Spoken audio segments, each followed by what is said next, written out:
Valéria Bolsonaro nasceu em 16 de setembro de 1969 na cidade de Santos, no litoral paulista. É formada em Biologia pela Pontifícia Universidade Católica de Campinas e começou a lecionar em 1987, atuando por mais de 30 anos como professora na rede pública de ensino da cidade e também do estado de São Paulo. É especialista em educação infantil e psicopedagogia. Em 2018, saiu vencedora nas urnas com mais de 54 mil votos para deputada estadual de São Paulo. Foi reeleita em 2022 pelo Partido Liberal, o PL, com mais de 130 mil votos. No segundo mandato na Lesp, coordena duas frentes parlamentares: a de defesa do combate ao câncer e a Frente Parlamentar de Defesa dos Direitos da Pessoa com Deficiência e Doenças Raras. Agora, em 2023, foi eleita pelos deputados e deputadas para presidir a Comissão de Defesa e dos Direitos das Mulheres na 20ª legislatura da Assembleia Legislativa do Estado de São Paulo.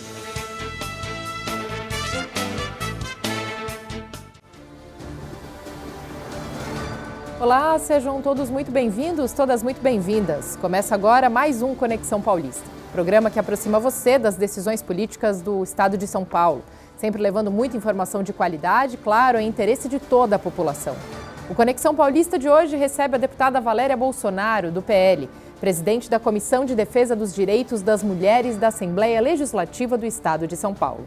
Deputada, seja muito bem-vinda, obrigada pela sua presença. Eu que agradeço, sempre agradeço quando a gente tem a oportunidade de falar sobre o nosso trabalho. É importante que a população tenha esse conhecimento, né, e possa cobrar sempre. A gente está sempre à disposição. Obrigada. Obrigada mais uma vez. E na edição de hoje me acompanham os jornalistas Thales Maurício, chefe de redação da Rede Alesp, e Bruno Oliveira, chefe de produção da Rede Alesp. Muito obrigada pela colaboração, Thales. Obrigado, Mariana, deputada, Bruno. Vamos então bater um papo. Bruno. Obrigada, deputada, Thales, Mariana. Vai ser um prazer participar dessa entrevista com a senhora. Deputada, antes da gente começar, nós temos um trecho, um vídeo da senhora, então, na Comissão de Defesa dos Direitos das Mulheres. Vamos acompanhar. A violência doméstica, a violência no trabalho, o assédio que é feito, não só o assédio sexual, mas o assédio moral que é feito, o assédio político que a gente sabe que existe. Todo esse tipo de violência nós vamos discutir aqui, vamos trazer aqui para a pauta, para que a gente possa discutir uma forma efetiva de conseguir, eu sei que a gente não vai acabar, mas amenizar muito esse tipo de situação. Deputada, então, nesse trecho que nós acompanhamos agora da sua fala, a senhora fala sobre alguns temas, né, que vão ser debatidos em uma das comissões instauradas aqui na Assembleia Legislativa, justamente a que a senhora preside, que é a Comissão de Defesa dos Direitos das Mulheres. Conta um pouco para a gente como estão esses trabalhos agora no segundo semestre de 2023. Nós começamos agora, já estamos na terceira reunião agora. Tudo demora muito, né? A coisa sempre demora até instaurar e fazer, mas agora no segundo semestre já trouxemos, a primeira coisa que nós fizemos foi trazer a secretária de Estado de Defesa, né, de Políticas Públicas para a Mulher do Estado de São Paulo. Eu acho isso muito relevante porque é a primeira secretaria que nós temos no Estado. Pela primeira vez, o Estado de São Paulo tem uma secretaria que vai falar sobre política pública para a mulher. E a Sonaira Fernandes, que é a secretária, nós trouxemos para que ela viesse conversar com as deputadas, tanto que eu não chamei só o pessoal da comissão, mas o convite foi estendido para todas as mulheres da Assembleia, para que a gente pudesse ouvir um pouco o que tem a Secretaria de Projeto, para que nós possamos trabalhar juntos. Eu acho que o trabalho junto, ele traz mais força, mais atendimento, um atendimento de maior qualidade, porque ele tem várias visões. Então, tudo que a gente faz em grupo, eu acho que é muito melhor do que fazer sozinho. Então, esse trabalho do executivo com o legislativo é muito importante. Eu estou muito alinhada com a secretária, com a secretaria, com o governo, para que a gente possa efetivamente fazer alguma coisa, alguma política pública que possa realmente ajudar as mulheres. Nós vemos aí situações calamitosas, a gente sabe do quanto aumentou o feminicídio, de quanto aumentou a violência doméstica. A minha preocupação vai além da violência doméstica, porque quando uma mulher sofre uma violência dentro de casa pelo seu marido, seu parceiro, tem uma criança lá dentro que está assistindo isso. Isso me preocupa muito, porque como essa criança vai processar isso? E como que essa criança vai replicar isso depois? Será que vai replicar? Será que não? Então, toda essa preocupação a gente está levantando e fazendo esse levantamento, e a Secretaria tem alguns projetos, né, os pilares que foram estabelecidos, e um deles é o que mais me motiva, que é você conseguir promover para a mulher um leque de oportunidades de capacitação, de empregabilidade, para que ela possa ter o sustento e sair desse ciclo de violência. Porque muitas vezes a mulher se submete a conviver com o seu agressor porque ela não tem condição financeira de manter os seus filhos, de manter a sua casa. Então a gente está investindo muito, procurando muito, conversando muito para ver como que nós podemos fazer esse tipo de trabalho e dar essa oportunidade para essas mulheres. E, deputada, tem um dado da Rede de Observatórios da Segurança, um dado que foi divulgado em março deste ano, que aponta que houve 2.423 casos de violência contra a mulher em todo o país. Isso dá uma média de um caso de violência contra a mulher a cada 4 horas. E São Paulo e Rio de Janeiro concentram 60% desses casos. A pergunta que eu faço é, como é que a comissão tem trabalhado esse tema, né? A violência contra a mulher, o combate ao feminicídio? O que mais pode ser feito para dar visibilidade a casos e fazer com que esses números diminuam? Veja, esses números são resultado da pandemia. Esse aumento, a gente sabe que a pandemia teve muito a ver com isso. O Fique em Casa trouxe muita violência para dentro das casas. E muita violência que não chegou, eu acredito que o número seja até maior, que não chegou para nenhum tipo de censo, vamos colocar assim. Não chegou numa delegacia, não chegou num hospital, não chegou. Porque esse Fique em Casa fez com que muita mulher sofresse violência, muita criança, muito adolescente, muito idoso, muito deficiente, sofresse violência dentro da sua casa, sem o conhecimento de ninguém.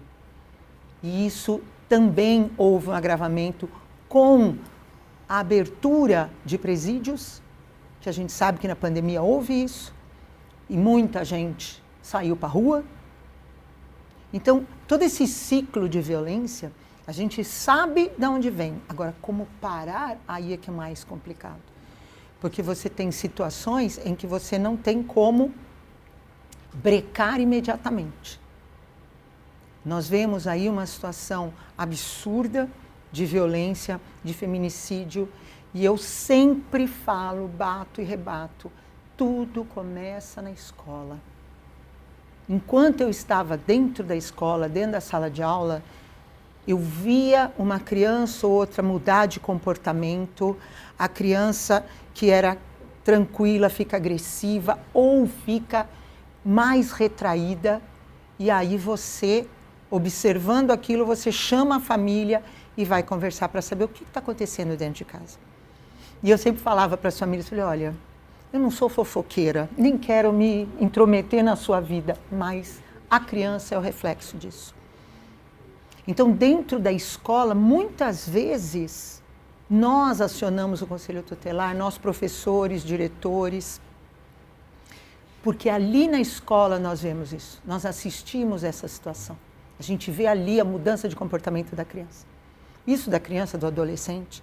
Então, toda essa rede, ela tem que estar trabalhando junto, para que a gente possa fazer com que tudo isso chegue num fator que seja, pelo menos minimize, porque acabar é muito difícil.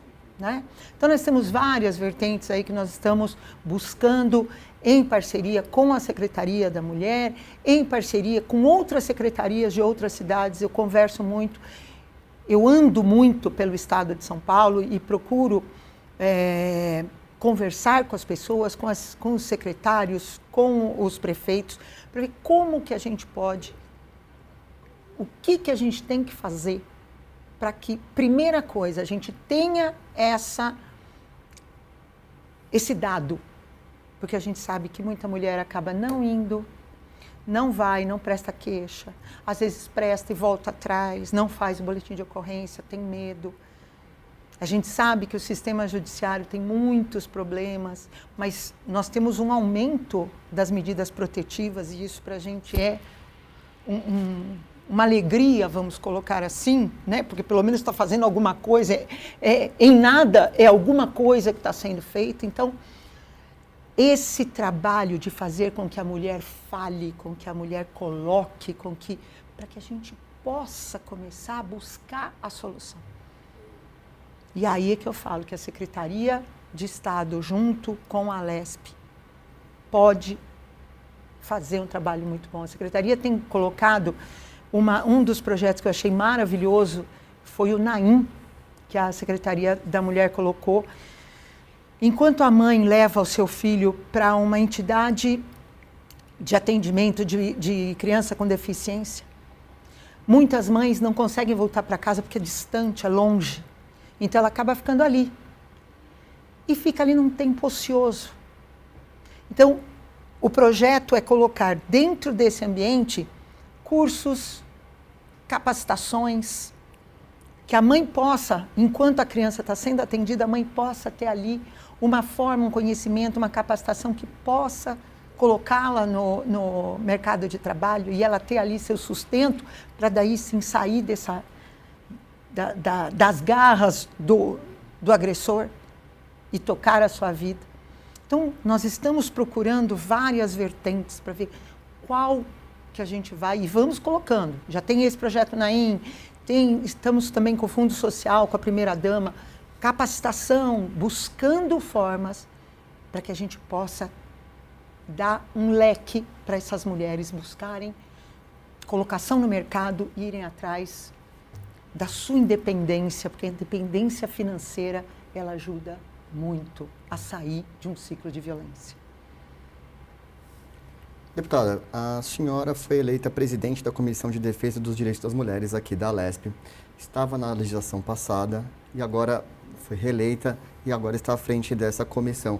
Eu queria entender da senhora como é que se dá a negociação com os parlamentares aqui da casa em respeito a essas pautas ligadas à defesa das mulheres e como é que é a negociação, inclusive, com as suas colegas parlamentares. Olha, esse é um tema sensível, difícil, complexo. Hoje, por exemplo, eu fiquei muito surpresa, vamos colocar assim, né? Mas um surpreso chateado. Nós tivemos há pouco tempo atrás uma situação que estava nas redes sociais mostrando a violência de um prefeito, que foi o prefeito de Ilhabela, para com uma vereadora. No meu ponto de vista, um prefeito não pode tratar ninguém daquela forma. Ninguém, ainda mais uma mulher. Então a gente vê ali claramente um ato de violência, um ato de assédio político, um ato de assédio moral, usando a condição dele como prefeito, querendo coagir a vereadora que estava ali fazendo o seu papel de fiscalização do executivo. Propus e coloquei na última reunião uma moção de repúdio para uma situação dessa. E falei, olha, eu vou convidar todas as deputadas para que vamos unir as nossas forças, porque ali a gente está falando de uma causa. Eu não estou falando de ideologia, eu não estou falando de partido, eu estou falando de uma causa, que é a defesa da mulher. Então, botei a minha assessoria ligando de gabinete por gabinete. E para minha surpresa, teve algumas deputadas que simplesmente falaram, não vou assinar. Ok. Mas teve algumas assessorias que responderam que a deputada não teria interesse em assinar essa moção. E aí eu pergunto para você, como uma mulher que chega ao parlamento representando, né, a sua fatia da sociedade, sabendo das nossas dificuldades dentro de um parlamento, que é um ambiente extremamente masculino, e ela não tem interesse em assinar uma moção de repúdio a uma violência sofrida por uma parlamentar também. É onde a gente percebe que existe discurso, narrativa e existe ação. Como é que a gente faz para juntar isso? Porque na minha visão, se você tem a narrativa, na hora que chega a ação, que a ação é apresentada, você vai lá e faz. Ou seja, você tem que ter coerência no que você fala e no que você faz, no que você age.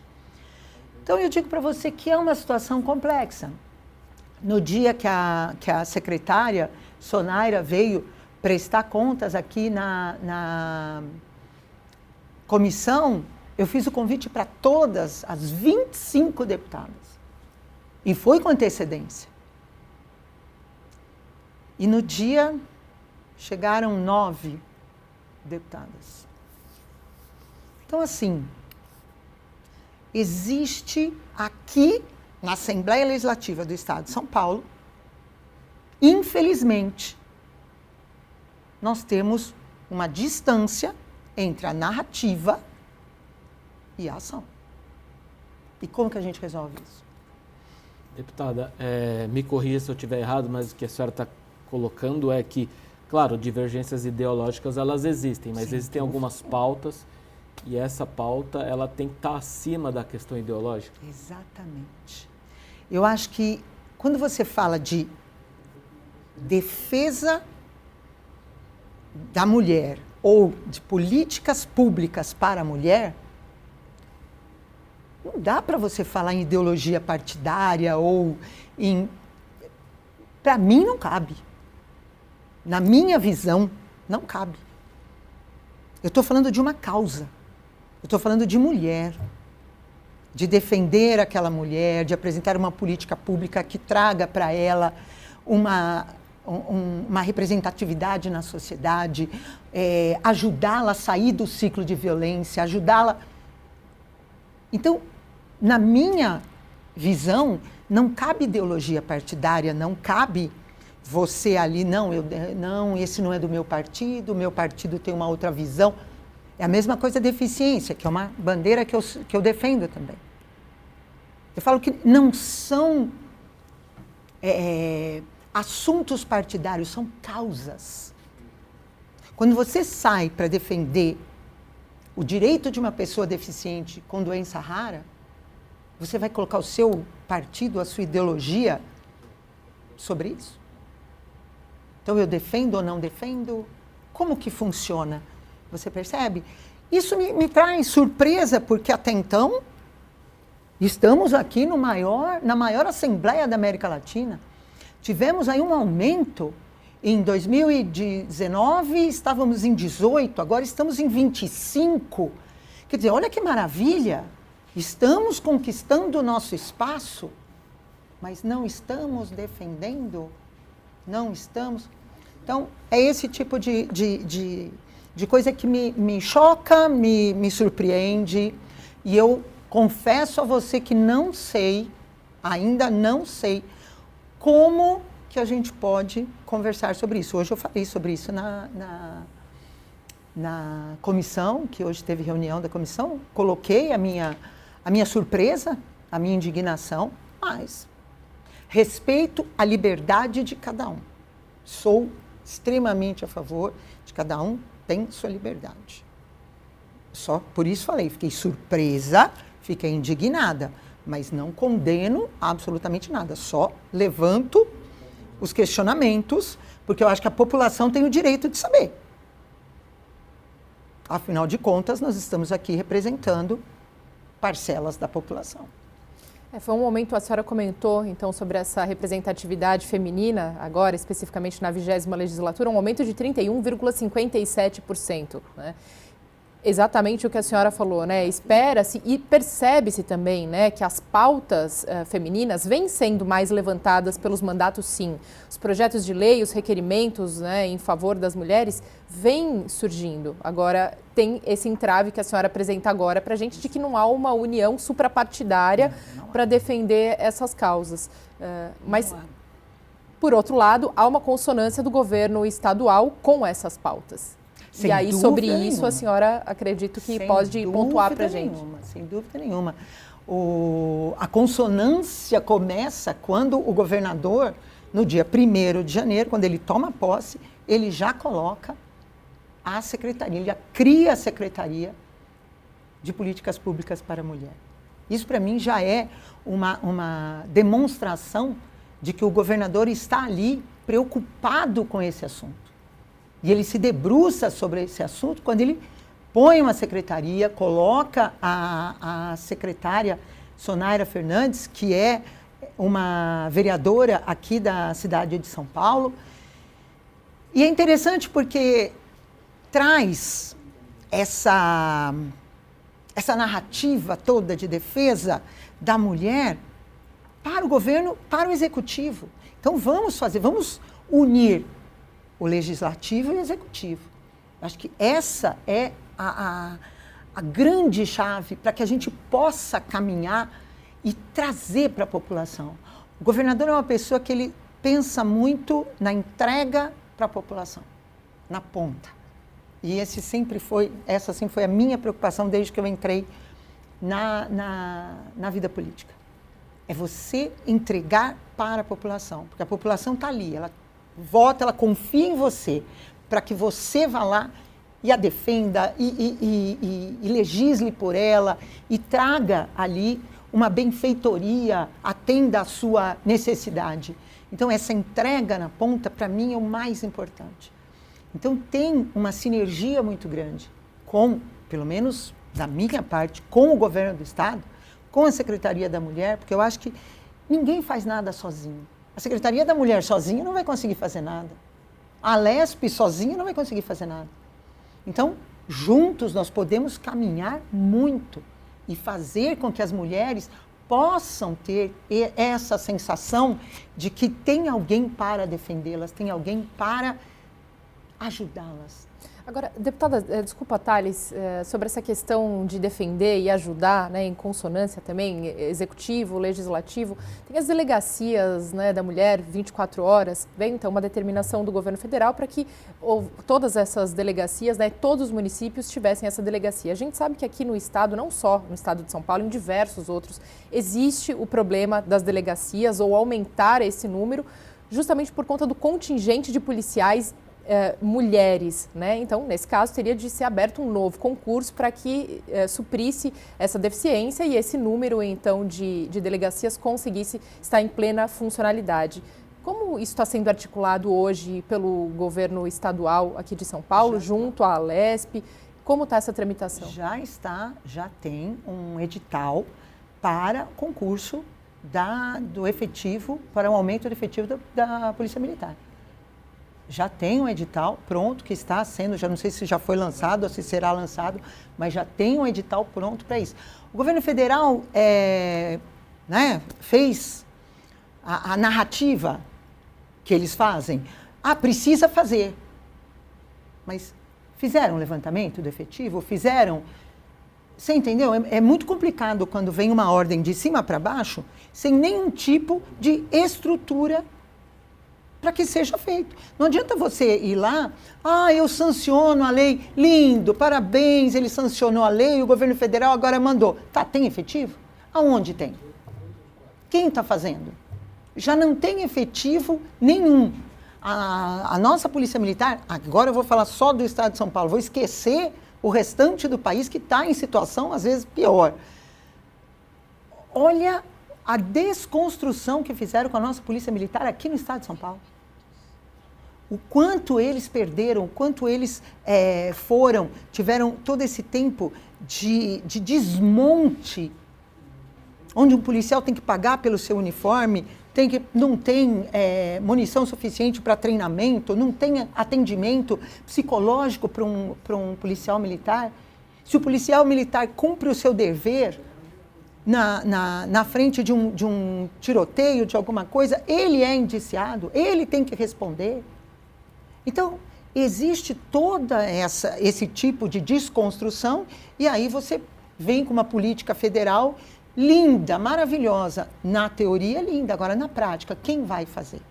Então, o governo do estado de São Paulo, hoje, já tem esse edital para concurso, para que daí sim consiga fazer. Eu estive com o secretário Derrite há pouco tempo e já estão vendo formas de fazer online, de fazer, já que não tem a pessoa ali, mas uma pessoa que...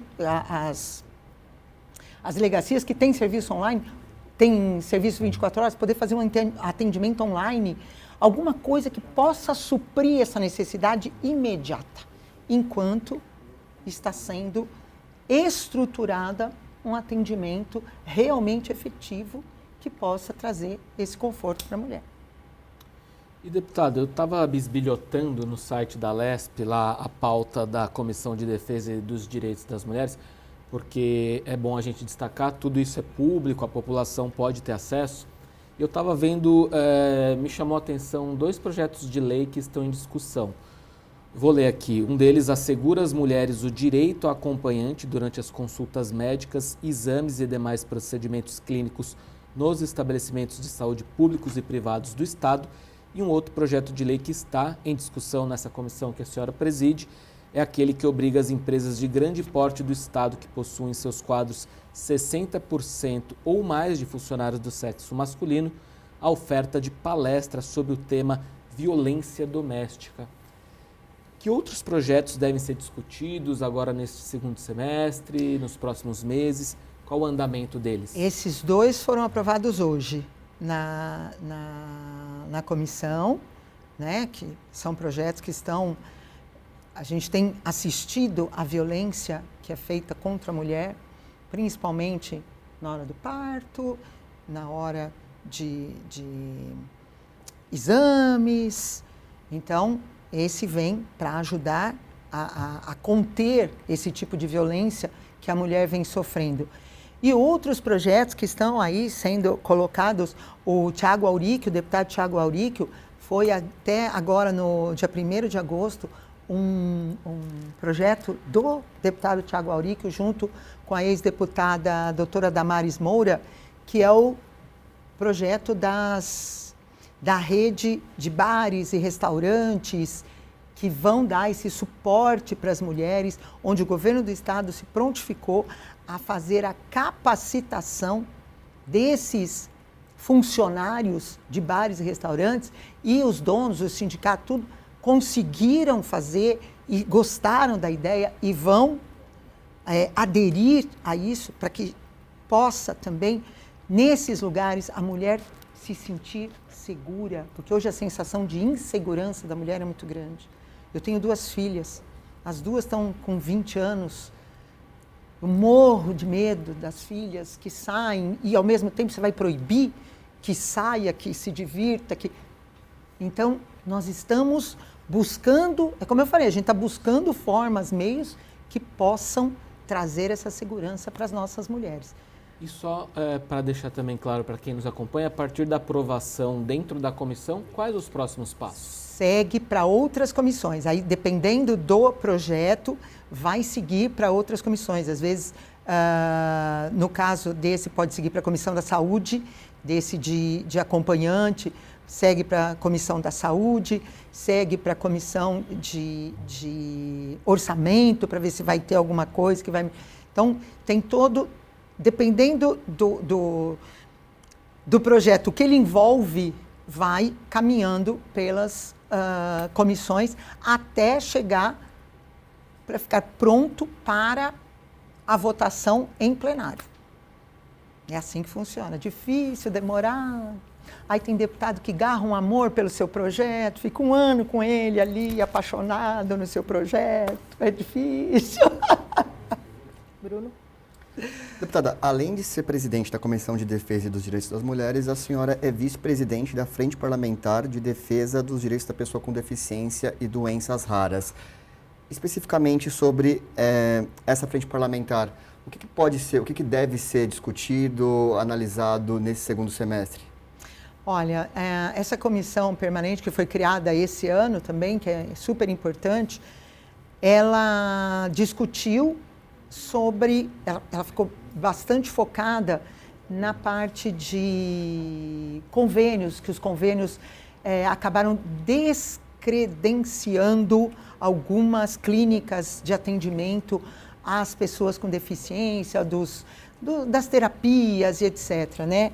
Então, essa comissão ficou muito focada nesse assunto.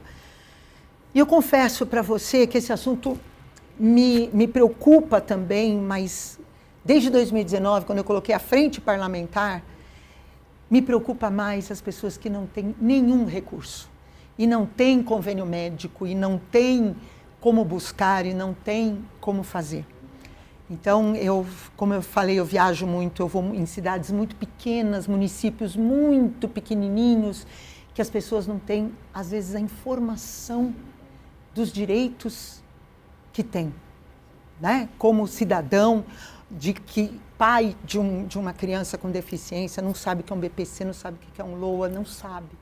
Infelizmente, ainda a realidade no estado de São Paulo, principalmente em áreas rurais, famílias que mantêm os seus filhos deficientes trancados dentro de casa, porque tem medo que possam fazer alguma coisa contra seu filho, que o seu filho possa sofrer algum tipo de discriminação, que o seu filho possa sofrer algum tipo de violência. E aí eu faço um trabalho muito de conversar com essas pessoas. Eu consegui colocar minha frente parlamentar em mais de 200 municípios, em mais de 200 câmaras municipais. E essa ponte que a gente faz com o vereador e com aqui a Assembleia é muito importante. Porque ninguém mora no país, ninguém mora no estado, todo mundo mora no município. É ali que a coisa acontece. Então, esses vereadores, eles sabem dos problemas, aí eles trazem a demanda para a gente vai.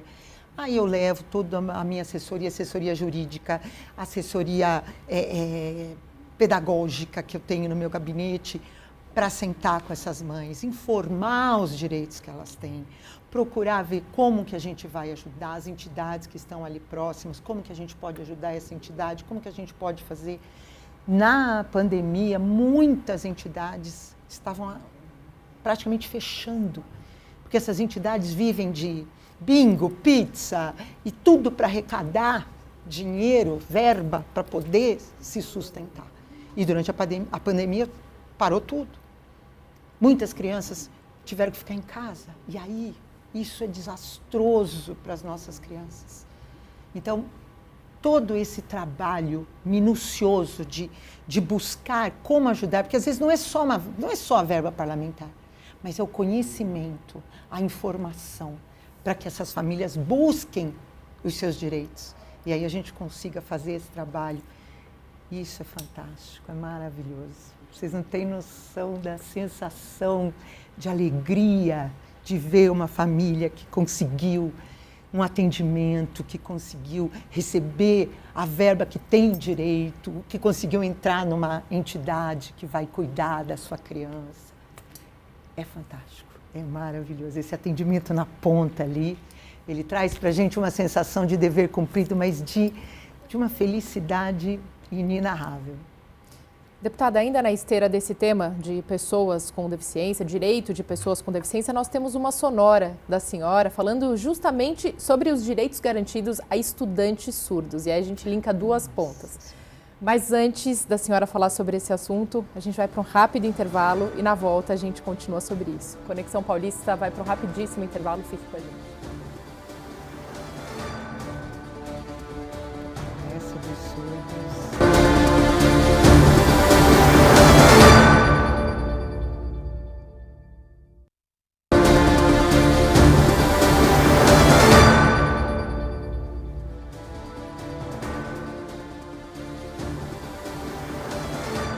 Conexão Paulista está de volta e, claro, recebemos hoje a deputada Valéria Bolsonaro, presidente da Comissão de Defesa dos Direitos das Mulheres, aqui da Assembleia Legislativa do Estado de São Paulo. Reforçando mais uma vez, deputada, os agradecimentos pela sua presença e bate-papo aqui hoje. Eu que agradeço.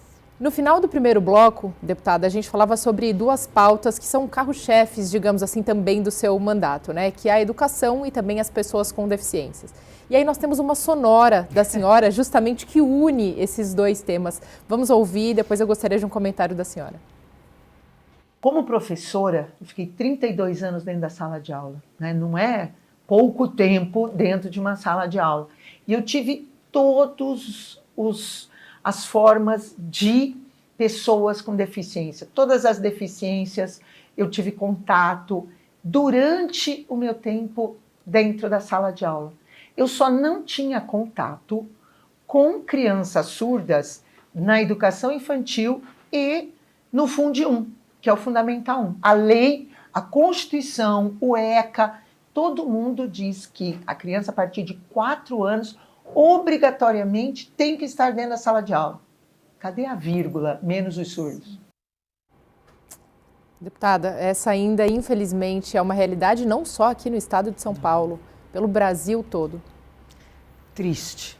É uma triste realidade. Porque é exatamente aquilo que eu falei. Você não tem criança surda desde a educação infantil até o Fundamental 1. A criança surda só entra na escola regular a partir do Fundamental 2, porque daí já tem o intérprete de Libras.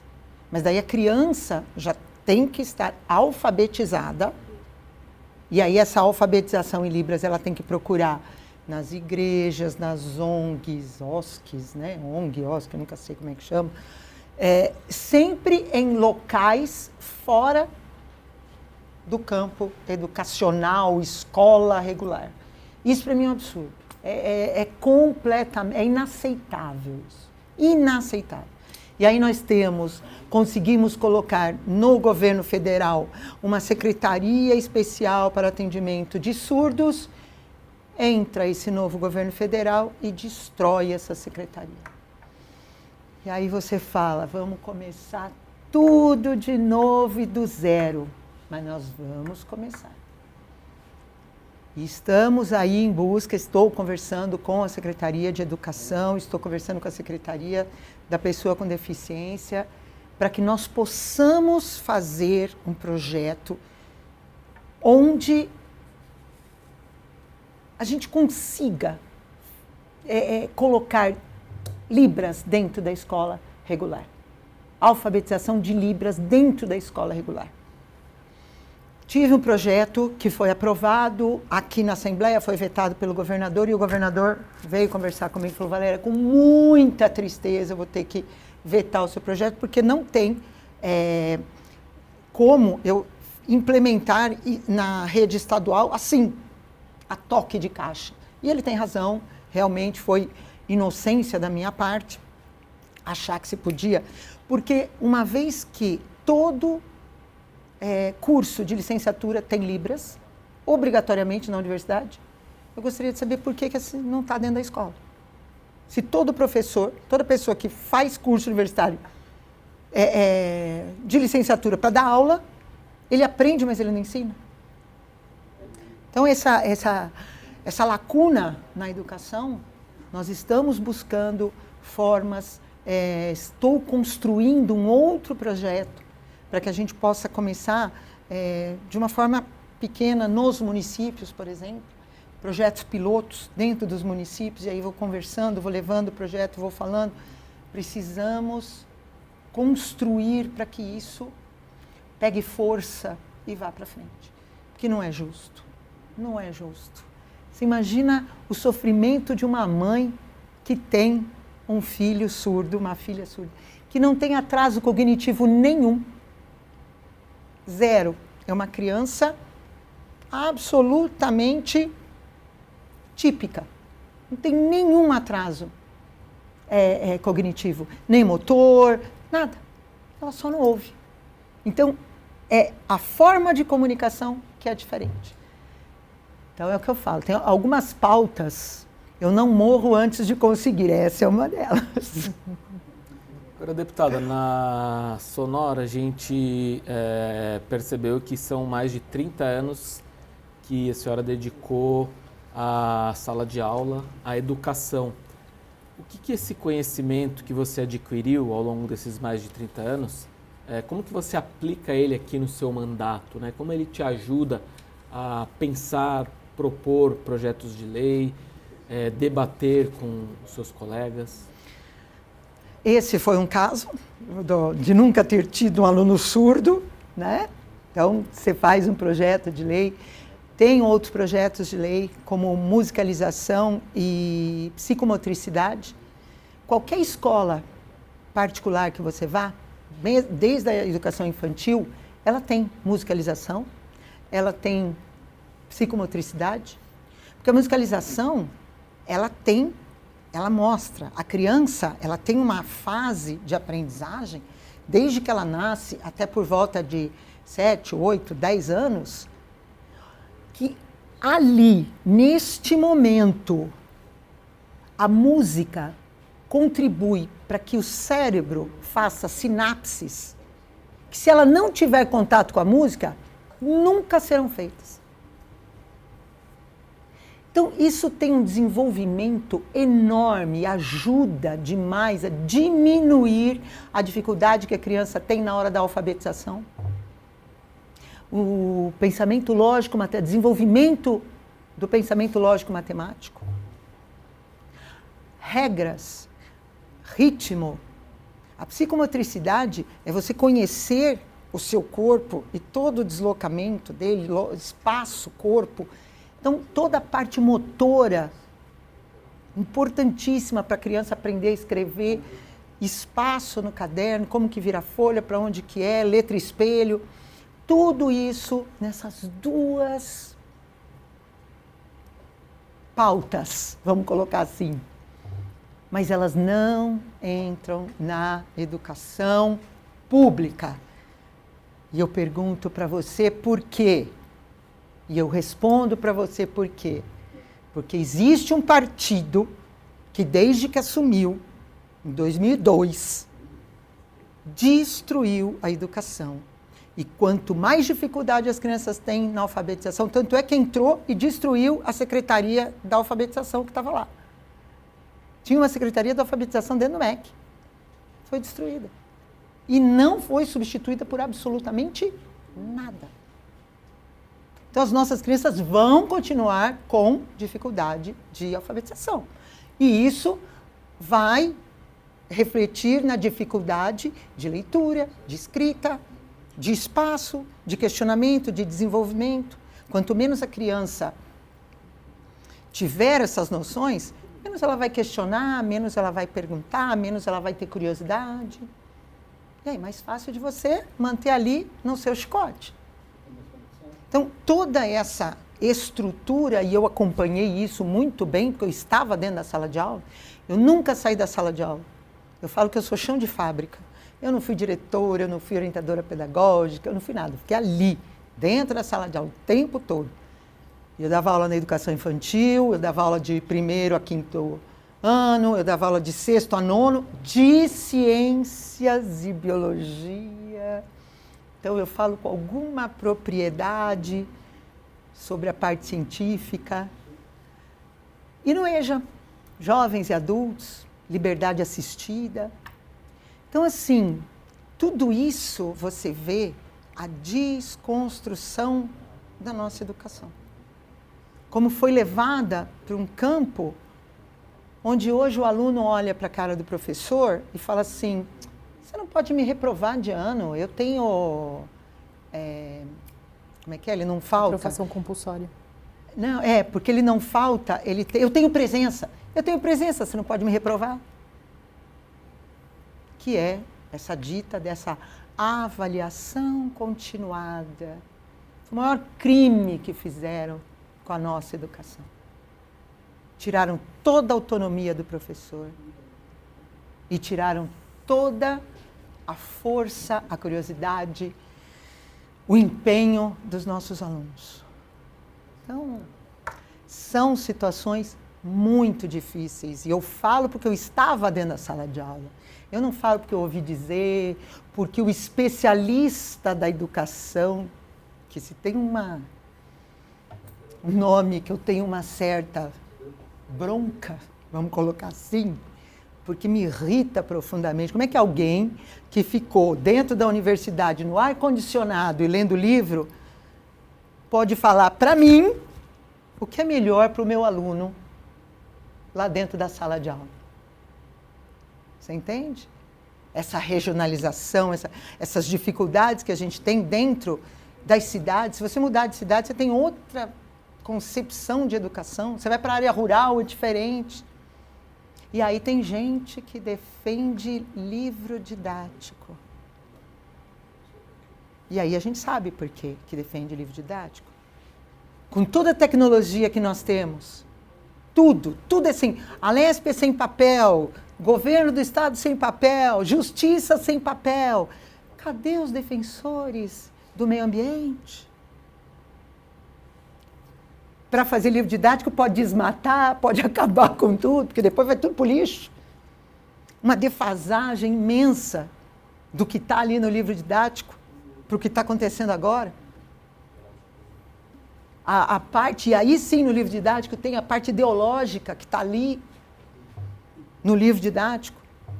Os erros de português, erros gramaticais, falsas informações dentro dos livros didáticos. E se vier para cima de mim, eu tenho todos os livros didáticos que eu trabalhei e eu mostro ali, ó, todos. Tudo o que está ali de influência partidária, de erros, sabe? Eu nunca vi uma coisa tão retrógrada como o livro didático. Foi bom em 1937? Foi excelente, era a tecnologia que nós tínhamos. Qual era a tecnologia que nós tínhamos em 1937, 1990? Hoje, como é que você pode... Aí se descobre que a esquerda é conservadora. Ela quer conservar uma ideia retrógrada de livro didático. Ok.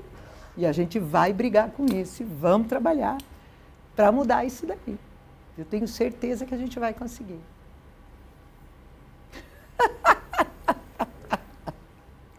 Deputada, a senhora nasceu em Santos, mas há 38 anos mora em Campinas. Então, não sei se você se considera mais campineira, mais santista, mas o fato é que um projeto que tem tido uma repercussão considerável é o Trem Intercidades, que a ideia é que ligue Campinas a São Paulo, né? E é um investimento previsto de 12,8 bilhões de reais. Você, como conhece muito bem Campinas, como é que você está vendo esse projeto, pensando tanto em relação à geração de emprego, mobilidade, enfim? Vai ser maravilhoso. Você já imaginou eu não ter que enfrentar esse trânsito todo dia que eu enfrento quando eu estou chegando em São Paulo? Vai ser uma alegria, assim como eu, milhares de pessoas. Porque a gente tem, daqui de São Paulo até Campinas, nós temos Vinhedo, nós temos Valinhos, que são praticamente cidades dormitórios. As pessoas trabalham aqui em São Paulo e fogem, né, para os lugares mais calmos, mais tranquilos. A quantidade de pessoas que é de Campinas e trabalha aqui. Então, a região metropolitana toda de Campinas, tem muita gente que trabalha aqui em São Paulo. Então, você imagina o que você vai criar de facilidade, de rapidez, celeridade. Eu mesmo, eu largo do carro e venho de trem, vai ser alegria poder chegar aqui nos meus compromissos no tempo certo, sem me atrasar. Eu acho que... Quem é contra? Vamos conversar. Vamos chamar a população que é a mais interessada. Quem é contra isso? E aí você tem um governador, que é uma pessoa fera em infraestrutura, uma secretária, que é um orgulho, aquela mulher, que foi ela que estruturou todos os leilões, todas as desestatizações que foram feitas durante o governo passado, tudo estruturado por ela, juntamente com o nosso governador, enquanto ministro. E esse pessoal vem para fazer isso. E aí você tem um monte de entraves, lógico, mas a parceria público-privada, que é o que mais está chamando a atenção, para justamente minimizar esse valor de sair dos cofres públicos, é fantástico. É fantástico. Imagina você poder, primeiro, a quantidade de pessoas que serão beneficiadas. O trânsito, como vai melhorar aqui na capital. Porque são milhares de carros que vão deixar de entrar. O quanto vai melhorar, porque daí vai obrigar o transporte público aqui a também melhorar.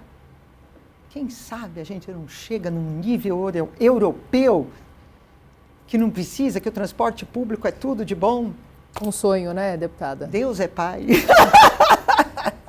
Thales. Deputada, queria lhe perguntar, na verdade, pegar a sua avaliação desse primeiro semestre da 20ª legislatura, o que a senhora destacaria, mas também incluir na pergunta o que deve ser destaque agora nesse segundo semestre, lembrando que a senhora faz parte do PL, a maior bancada aqui da LESP, são 19 parlamentares, e a bancada do PL tem, inclusive, participado de reuniões periódicas com o governador no Palácio dos Bandeirantes. Então, se a senhora pudesse também trazer para a gente aí um pouco do que o governador quer trazer em termos de projetos de lei aqui para esse segundo semestre. Não sei se a Sabesp é um deles, né? A concessão da Sabesp é iniciativa privada.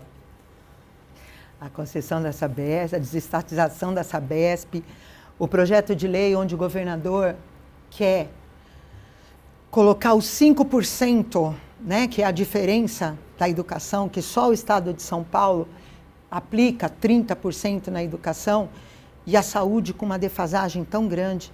Então, o governador quer colocar, ele não quer tirar da educação e obrigatoriamente colocar na saúde, ele quer deixar flutuante. Porque se a maior necessidade for na educação, deixa lá. Se a maior necessidade, com certeza, vai ser da saúde, vamos colocar na saúde? Ou a gente vai deixar a gente morrendo enquanto estão se gastando na educação um dinheiro que não tem necessidade? Porque a gente sabe, quem está dentro da educação sabe que esse discurso que é feito é totalmente falacioso. Quem está na educação sabe que todos os outros... Será que os outros 26, são 27 estados, os outros 26, estão com o IDEB tão baixo assim? Só São Paulo, que tem 30%, é só dinheiro que resolve? Ou é a boa aplicação do dinheiro? E será que está sendo bem aplicado? Então, quando o governador fala de deixar esse 5% flutuante, isso vai dar uma ajuda na saúde imensa. O secretário de Saúde tem feito um trabalho, um estudo enorme para a regionalização da saúde, que vai ajudar muito, principalmente os municípios menores, que são os que são mais esquecidos e precisam tanto. E dentro disso, nós temos aí, infelizmente, uma explosão, né, um boom enorme de casos oncológicos. Também resultado da pandemia, muita gente com medo deixou de fazer o preventivo, largou o tratamento no meio. E agora nós temos aí uma situação calamitosa.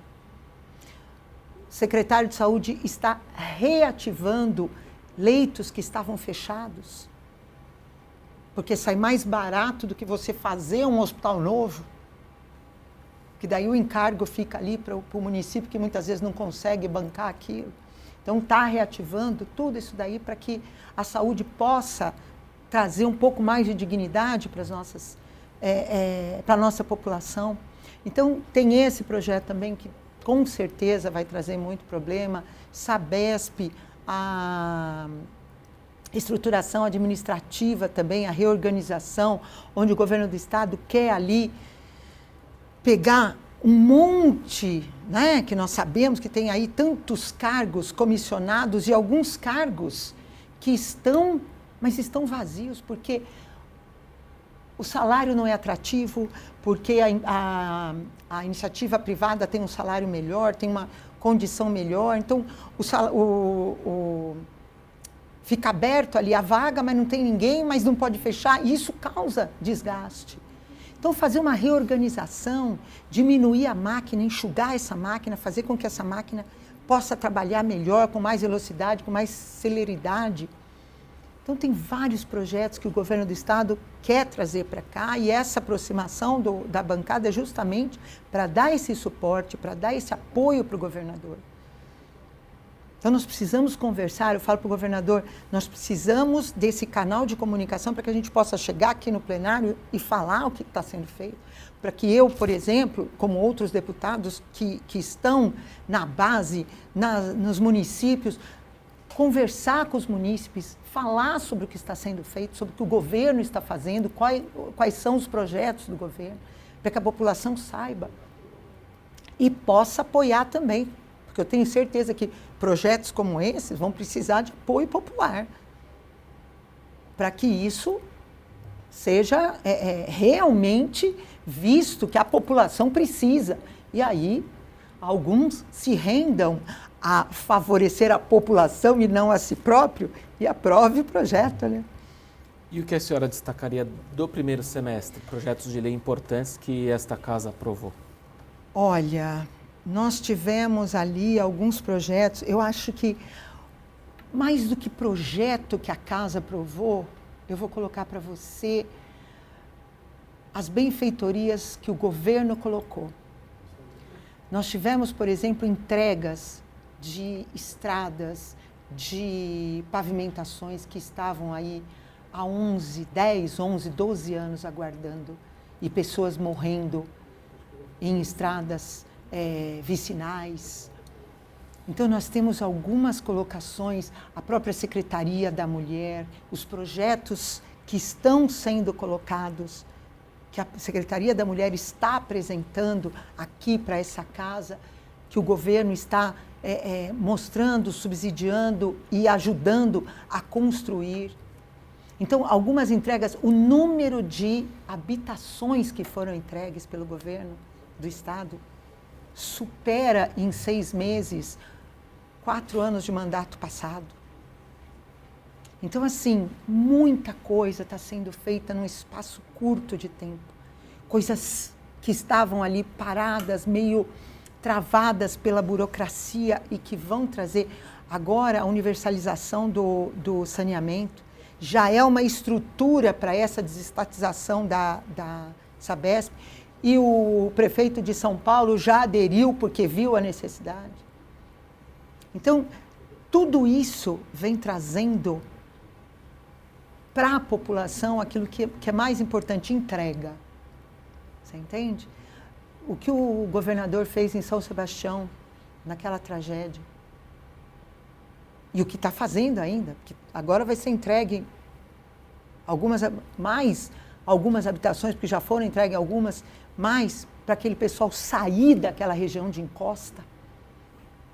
Então, todas essas entregas, todos esses projetos de trabalho em conjunto com a casa, eu acho que são muito importantes e tem tido uma celeridade muito grande.